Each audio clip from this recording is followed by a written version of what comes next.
Meanwhile, the 43rd ASEAN Summit has kicked off in the Indonesian capital, Jakarta. The focus will be on the situation in Myanmar 2 years after the military coup, as well as Beijing's growing aggression in the South China Sea.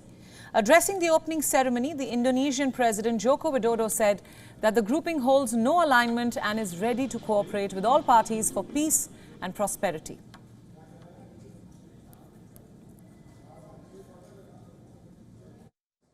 Sedang tidak baik-baik saja. Tantangan masa depan semakin berat dan mengakibatkan perebutan pengaruh oleh kekuatan besar. Tapi ASEAN sudah sepakat untuk tidak menjadi proksi bagi kekuatan manapun, untuk bekerja sama dengan siapapun bagi perdamaian dan kemakmuran. Despite the strong pledge, the summit itself comes as a test of the ASEAN bloc's unity. Members have remained divided over the prolonged crisis in Myanmar, which is also a part of the group. The Myanmar junta has not engaged with the bloc, which seeks to enforce a plan in the nation to end the violence that has killed thousands. The plan we're talking here was agreed upon 2 years ago, but has not been implemented yet. ASEAN member Thailand has been engaging with Myanmar's junta unilaterally, undermining the bloc's efforts. During the summit in Jakarta, members aim to arrive at a consensus over a declaration that accommodates all members' positions on Myanmar.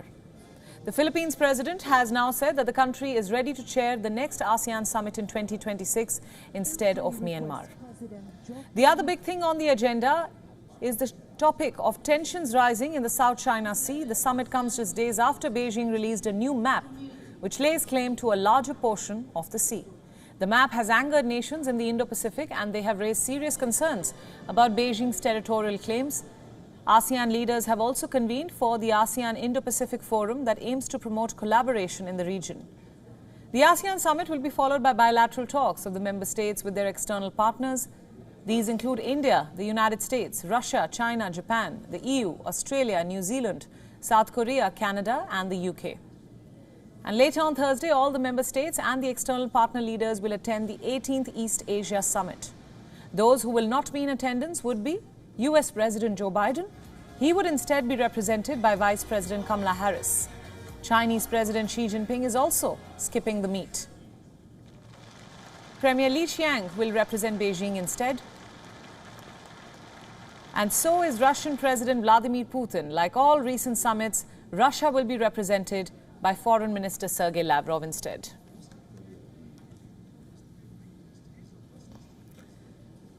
And for more insights, we earlier spoke to our correspondent Susan Teherani, who told us what the reaction has been as US President Joe Biden decided to skip the ASEAN summit. Let's listen in.